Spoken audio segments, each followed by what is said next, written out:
What's going What's up, on, everyone? It's everybody? Lee. I'll do the intro.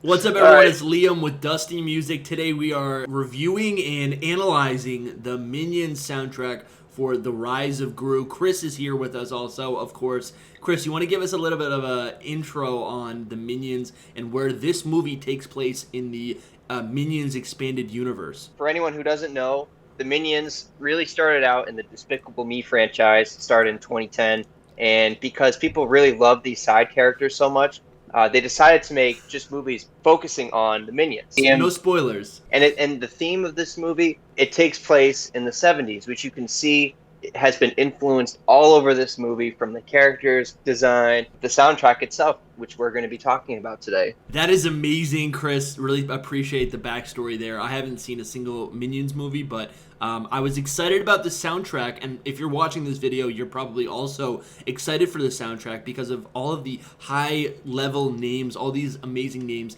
of artists that Chris, that you and I grew up listening to over like through high school, college, and all the years afterwards. Names like Thundercat, Gary Clark Jr. Where's the list? It's supposed to be like produced by Tame Impala. There's Caliuchis is on this record. There's so many cool artists on this record. Brockhampton's on the record. Brockhampton, yeah. That is the reason why I originally wanted to review this on the channel, because there's a Brockhampton song. Let's just get into the takes. Because we were at like a 10 of excitement going in. I want to clarify, there have been movie soundtracks that are actually good. The best one of all time is the Black Panther movie, and that's a Disney movie. It's a Marvel movie. Yeah. Should we get into the hot takes? So what did you? I'm just curious. I'm going to throw it back at you. What did you like so much about the Black Panther, and why did you like the soundtrack so much? I liked them because it felt like a cohesive collaboration record. There were a ton of unique songs with trending sounds, but also like unique artistic style. I mean, obviously it was executively produced by Kendrick Lamar. You can hear him even vocally, like he's on every track. It's not just producing behind the scenes. I think it helps a lot and makes the album feel really cohesive when you have a singular voice throughout the record, right? So you also have all the sounds from what's his name, the composer of the actual Black Panther soundtrack, like the movie soundtrack. You have those sounds as well. I think the whole record truly feels like a standalone record.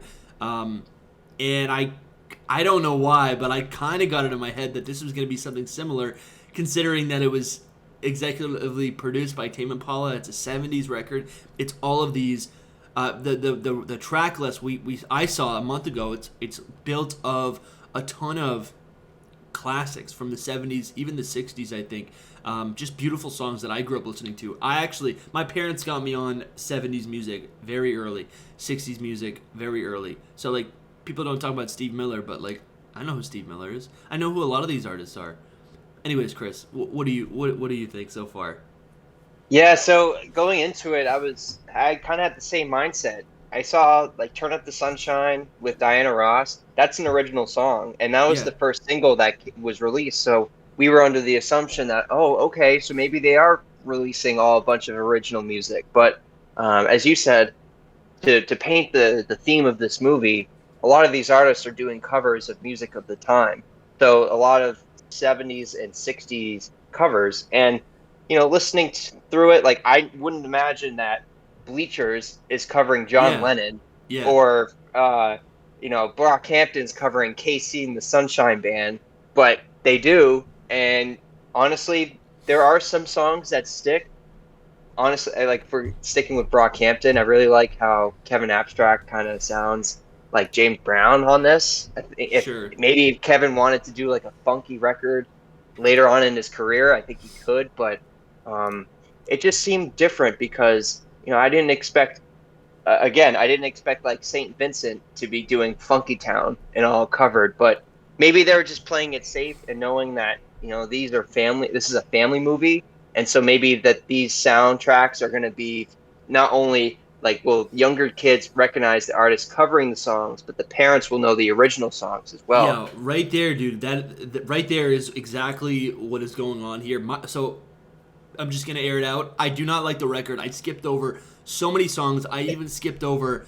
I skipped over the artist that I was most excited to listen to on this record. That's how boring this. And I don't think it's bad. I don't think it's incompetent. It's not like a bad record. It's a boring record. Like the point of making a cover. The point of making a cover is to like reinvent it and to inject whatever artistry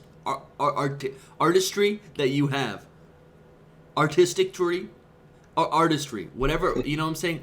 Yeah. I hate myself, and I'm gonna go back and listen to this just to give it another shot. But like I said, I actually skipped over "Fly Like an Eagle" by Thundercat because I thought it was so boring, and I love Thundercat and I love Steve Miller, and that's an iconic song. I didn't even like the Brockhampton song. I literally listened to the Diana Ross song, and I was like, okay, this is good. I skipped Brittany Howard, who's a legend. I Hmm. skipped over St. Vincent, which is, I don't even like St. Vincent. I listened to the Brockhampton one just one more time. I do like how they have some different artists coming through. They did kind of, I would say this, Brockhampton did kind of do their thing. They, as much as they could. I'm sure there was an exec in the room for all of these recordings that said, no, you got to make this sound more like the original song, Yep. right? And Brockhampton pushes it a little bit. There's some different voices. Obviously, there's multiple guys in the group. I think they push the limits a little bit, but still, it's just such.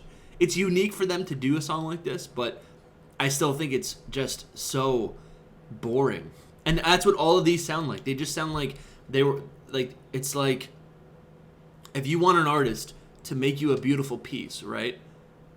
What this feels like is like these artists were given a piece of paper, and it was it's like from a coloring book, right? It's like the outline, the art is already created. All they're doing is just adding a color, right? That's how I'm imagining this. Dude, the Phoebe Bridgers song wasn't even that good. Okay, so the two songs that I loved from this are Ways Hmm. Blood, Ways Blood was, she did a great job. I had only ever heard her before a few times, a couple months ago actually. Chris, I don't know if you, I mean, you'll know the song, but she basically just sounds like Joni Mitchell, and it's amazing, right? Joni Mitchell's no longer on Spotify. That's fine. I got Ways Blood.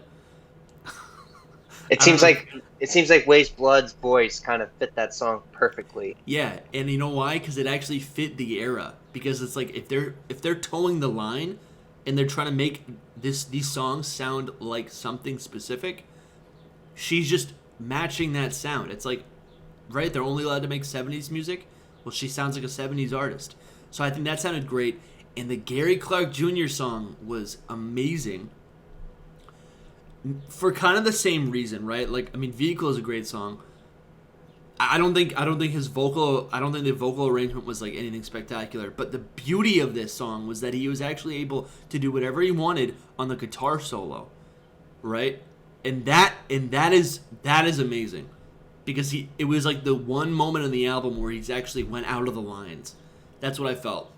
Okay, I can go through the whole track list, but that's, dude, RZA wasn't even on this. He wasn't even on. Like they took his beat or something. Hmm. He didn't even rap on it. Anyways, So the big takeaway is, while like this is an okay, I didn't mind some of these cover songs. I thought it was okay, but I can also agree with you too in saying that maybe you should have had these artists do a interpretation of a '70s song, not cover a '70s song. If I yeah. want to listen to some of these songs, I'll go back and listen to the originals. That's what it is, dude. Yeah, the originals are better. Like some of these covers like kind of don't really do it for me, but the fact that this movie was able to bring in so many great artists for covers, I think is still kind of cool. Like I But thought. I'm sorry, I didn't mean to cut you off. no, go ahead. The Tierra Whack song was pretty good. Black Magic Woman is an iconic song, and it is cool to hear her. It's cool to hear it's cool to hear her over that Santana track. But the same problem. Like I want to give it I want to give it its dues, but the same problem is that the guitar is so, which is like the focal point of the song. the guitar is so like rigid because it's not Santana. Like Yeah, that should have been Tierra Whack and Gary Clark Jr. Right? it's like Or cooking food and not adding any flavor to it. exactly. Or Kung Fu Sweet should have been RZA and Brockhampton. If he's not gonna rap, Brockhampton should have rapped. Yeah, it was funny to hear the Minions cover Cecilia by Simon and Garfunkel. I wonder who Yeah. did Paul Simon collect the check on that song? Yeah. I bet he did. I believe in the silver lining in anything. And while Yeah. this album is okay, maybe this gives a younger audience. Maybe it exposes them to this older music that they'll go and dive into and discover themselves. Yeah. Hopefully. I bet the movie's going to be great. Every time the Yeah, you and I Minions need to movie sesh comes the out. movie. Dude, I will say, like, I wish we had a dope record like this for a Star Wars movie, right? Those are huge for. Dude, if Kendrick Lamar or if Drake or Kanye. Dude, Kanye West likes Star Wars. If Kanye wants to executively produce a collaboration record inspired by the new Star Wars movie, that'd be amazing.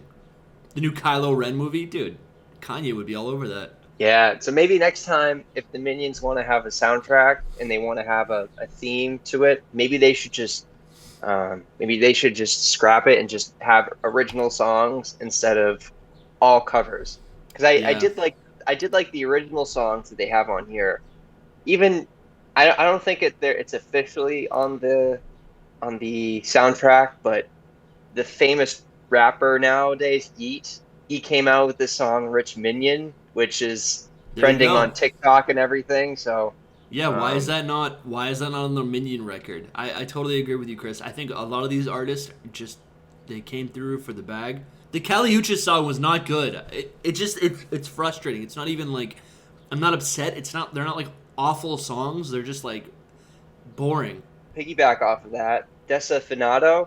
I Yeah. listened to the original song; it was all in Spanish. And then Caliuchis, I mean, because it's like an American movie, I get it.